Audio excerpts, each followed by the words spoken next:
네, 안녕하십니까. 이루신문의 심혜석 기자입니다.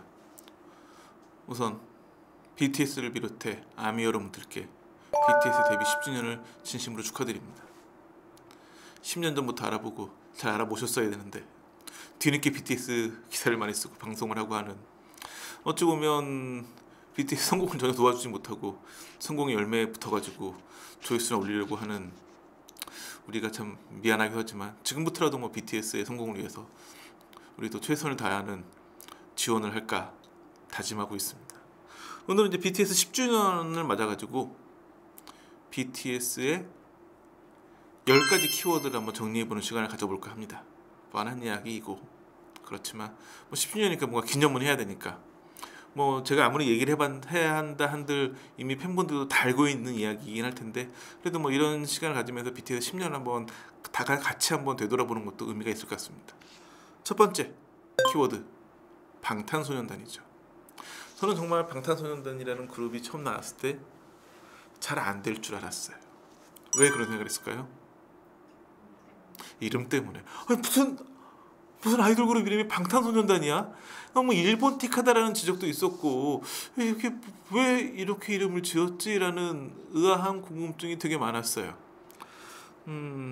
그러면서 이제 BTS 데뷔하기 전부터 방탄소년단이라는 이름이 되게 화제가 됐다가 10년 전인 2013년 6월 12일 날 데뷔 쇼케이스에서 그 제이홉이 이제 이 방탄소년단이라는 이름의 설명을 하죠. 그때 뭐라고 얘기했냐면, 방탄은 막아낸다는 뜻이다. 살아가면서 많은 힘든 일을 겪고 편견과 억압을 받는다. 우리 세대의 가치를 지켜내겠다는 심오한 뜻을 담았다. 그러니까 방탄이라는 단어가 지금은 굉장히 좋은 이름 같은데, 그때는 약간 어색한데 싶었지만, 그 방탄이라는 단어에 뭔가 그 다양한 세대로부터 그 어찌 보면 억압받고 좀 뭔가 뺏기기 쉬운 그런 그 세대, BTS 세대의 가치들을 지켜내겠다라는, 그러니까는 다른 세대나 여러 가지로부터 그 세대를 방탄하겠다는 의미, 굉장히 지금은 좋은 의미인 것 같아요. 그랬다 이제 2017년에 BTS라는 새로운 브랜드를 사용하기 시작하죠. 이제 BTS를 방탄소년단의 영문 약자라고 생각하시는 분도 많은데, 그렇게 알고 계셨죠?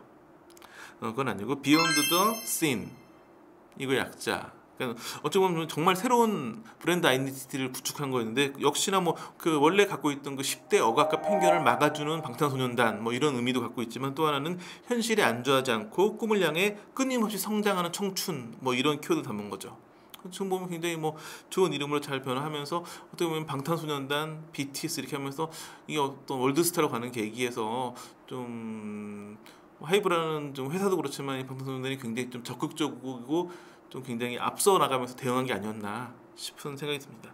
두 번째 키워드는 흑수저. 지금 대한민국에서 가장 큰, 그러니까 가요계 리딩 회사가 어딜까요? 하이브죠. 10년 전에는 어디였을까요? SM, YG, JYP. 그 당시 빅히트 뮤직은 방시혁 대표가 좀 작곡가로 유명하고 했지만 잘 모르는 회사.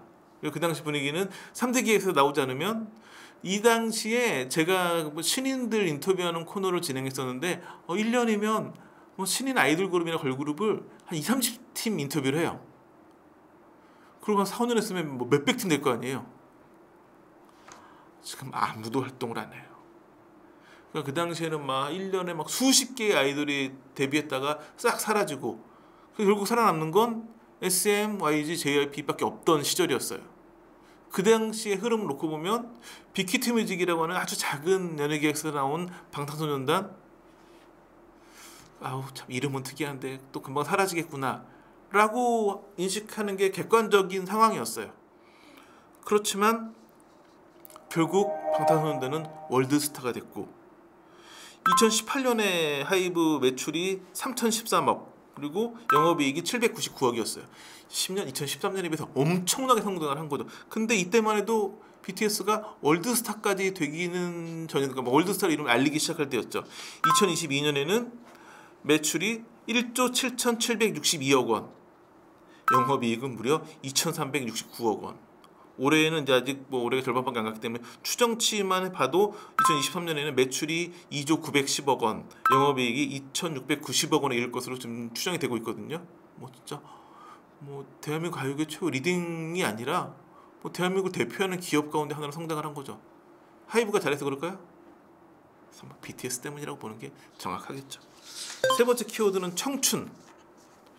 BTS가 이제 방탄소년단으로 이제 막 처음 데뷔했을 당시에 첫 앨범이 Too Cool for School, 그 다음에 쭉 두 장 앨범 더 나오면서 이게 소위 말하는 데뷔 초기에 나왔던 학교 3부작, 큰 인기를 끌었지만 국내에서 좀 인기를 끌고 아직은 월드스타의 반열을 못 가는 거고, 그 다음 나온 게 이제 화양연화 시리즈였는데 그 화양연화 파트 2가 이제 빌보드 앨범 차트인 빌보드 200에서 171위를 기록하죠. 처음으로 BTS가 빌보드 차트에 올라간 게 바로 이 화양연화 시리즈 두 번째였었는데, 이때부터 조금씩 이름 알리면서 이 청춘이라고 하는 개념, 그러니까 원래 자체가 10대를 억압과 편견으로부터 방탄 지켜내겠다라는 그런 그룹이었기 때문에 뭔가 그런 청춘에 대한 이야기로 계속 앨범을 만들었는데, 그런 앨범이 조금씩 먹히기 시작하는데, 사실은 제 기억이 맞다면 국내보다는 해외에서 먼저 반응이 강하게 왔던 것 같아요.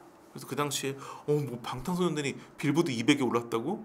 요즘에는 빌보드 200에 올라가는 앨범 우리나라에서 많이 나온다고 하기는 좀 그렇지만 자주 나와요. 이때만 해도 깜짝 놀랄 만한 일이었었죠. 하지만 지금 와서 생각하면 이것은 전혀 깜짝 놀랄 일이 아니었죠. 그래서 네 번째 키워드는 빌보드 차트. 우리에게 빌보드 차트는 딴 나라 이야기였죠. 그냥 팝송. 우리와 접점이 처음으로 생긴 건 2012년 싸이의 강남스타일이었죠. 그 싱글 차트 핫백에서 2위로 올라가서 2위를 꽤 오랫동안 하면서 다음 주에 1위 가나 1위 가나 1위 가나 2위만 계속하다 끝이 났죠. 하지만 그 당시에 대한민국 가수가 빌보드 핫백 2위를 해, 그것도 몇 주 동안이나, 엄청난 일이었었죠. 지금 생각하면 지금 생각하면 뭐 엄청난 일이라고 해야 돼. 엄청난 일이 맞았으니까. 그런데 이제 그 방탄소년단이 2017년에 DNA로 톱백에도 진입을 해요. 그 다음에 우리가 알고 있는 다이너마이트로 처음으로 핫백 1위 올랐고, 그 다음에 라이프 고즈 온이 또 1위 올랐는데, 이 노래의 특징은 한국어로 된 최초의 빌보드 핫백 1위 곡이 됐죠. 그게 뭐 버터, 퍼미션 투 댄스, 그 다음에 세비즈 러브 뭐 등등 해가지고 총 6곡을 핫백 1위 올려놓죠. 그 다음에 그 앨범 차트인 빌보드 200에도 무려 6개 앨범을 1위 올려놓는. 그러니까 지금 개별 활동을 시작하면서 단체 활동을 중단해서 그렇지, 그 중단하기 전까지만 해도 전 세계에서 가장 인기가 많고 빌보드 차트에 자주 이름이 올라가는 그룹은 단연 BTS였었죠. 그런 부분 때문에 너무 아쉬움이 있죠. 이런 이제 빌보드 차트의 효과는 더 이어지는데, 다섯 번째 키워드는 미 3대 대중음악 시상식이죠. 빌보드 차트도 그렇지만 빌보드에서 진행하는 빌보드 뮤직 어워드, 우리는 역시 꿈도 못 보던 무대였는데 여기서 6년 연속으로 상을 받았어요. 그 다음에 아메리칸 뮤직 어워드, 여기서는 5년 연속으로 상을 받았죠. 가장 높은 인종과 차별의 장벽이 너무나 높은 그래미 어워즈에는 3년 연속으로 후보가 되긴 하지만 상을 받지 못했죠. 그러면 BTS의 수준이 그래미 어워즈에 상을 받을 만큼 수준까지는 안 되는 월드스타일까요? 그보다는 그래미 어워즈가 너무 그들만의 성에서 자기네들끼리 잔치를 하고 있는 상황이라고 보는 게 정확하겠죠. 여섯 번째 키워드는 아미죠. 아미. 자, BTS 팬덤 이름이 왜 아미인 줄 아세요? 자, BTS의 그러니까 방탄소년단이라는 그 그룹명의 가장 중요한 단어가 뭐예요? 방탄이겠죠. 방탄복을 누가 입어요? 그죠? 군인 몸에서 방탄복이 떨어지면 안 돼요. 그는 그 방탄복과 아미는 붙어 있죠. 그건 뭐냐면 아미 팬덤이 BTS와 늘 붙어 있다. 그래서 아미가 팬덤의 이름이 됐다라고 알려졌죠. 그러니까 결국 뭐냐면 군인과 방탄복이 한 몸이듯이 BTS와 아미도 한 몸이다. 뭐 이런 뜻인데, 그 보면 이제 그 지난 10년 동안의 BTS 활동은 철저하게 아미를 위해서 복무하는 그런 모습이었었죠. 정말 뭐 어떤 상황이 오든지 간에 꼭 BTS는 그 얘기를 해요. 아미에게 감사드린다. 사실은 뭐 대한민국을 대표하는 그룹이기도 하지만 지금은 그보다 월드스타의 개념이 크겠죠. 그리고 또 이제 아미 같은 경우에는 사실은 아미의 국적은 어딜까요? 전 세계. 아미는 국적이 없죠. 전 세계 누구나이기 때문에. 그 얘기 뭐냐면 팬덤이 국적이 없다는 얘기는 같은 말이 뭘까요? 뭐 BTS도 국적이 없다 이렇게 뭐 단순하게 풀이할 수도 있지만 그게 아니라 BTS가 그만큼 전 세계를 대표하는 월드스타이다 라고 볼 수 있겠죠. 7번째 키워드는 유엔 연설이죠. 뭐 유엔 연설에서 연예인들이 연설을 할 수도 있기는 해요. 한 적도 있고 그렇긴 하지만 BTS처럼 무려 3번이나 2018년, 2020년, 2021년 그러니까 이제 이 월드스타가 된 BTS가 얼마만큼 선한 영향력을 많이 보여주고 있느냐 이 선한 영향력과 관련된 예는 뭐 한 10시간짜리 방송을 해도 모자랄 만큼 많아요. 근데 그걸 응축해서 표현할 수 있는 게 이 유엔 연설이라고 할 수 있겠죠. 특히 이제 그 코로나19 팬데믹이 시작된 2020년 9월 달에 그 제75차 유엔 보건안전우호국 그룹 고위급 회의에서 특별 연설로 BTS가 나왔었는데 그때 연설이 굉장히 명문이었어요. 제가 다시 봐도 그때 뭐라고 했냐면 우리의 내일은 어둡고 괴롭고 힘들지 모릅니다. 우리는 걷다가 넘어지고 엎어질지도 모릅니다. 하지만 밤이 깊을수록 별빛은 더 빛납니다. 언제나 깜깜한 밤이고 혼자인 것 같겠지만 내일의 해가 뜨기 전 새벽이 가장 어둡습니다. 필사적으로 자신을 사랑하고 미래를 상상하려 노력했으면 합니다. 그리고 BTS가 이때 얘기했던 그 내일, 해가 뜬 내일은 엔데믹인 지금 왔죠. 자, 8번째 키워드는 어찌 보면 약간 슬픈 이야기이기도 하지만 저는 가장 자랑스러운 키워드인 것 같아요. 군입대. BTS 군입대는 연예 이슈가 아닌 시사 이슈였죠. 왜냐하면 주로 떠든 사람들이 정치인들이었기 때문에 정치 이슈이기도 했죠. 처음에는 군대를 병역승인을 해야 된다 말아야 된다 막 하다가 병역승인 안 해주고 군입대 연기를 해줬죠. 군입대 연기시켜줬다라기보다는 2년 늘려주면서 본인들이 숙제할 시간을 2년 더 그러니까 숙제를 2년 뒤로 밀어놓은 거였죠. 또 2년 뒤에 막 뭐 한 해 만에 뭐 그러다가 뭐 부산 엑스포에서 뭐 홍보대사로 한 해 뭐 여러 논란이 때 있을 때 BTS 멤버들이 어떤 결정을 했을까요?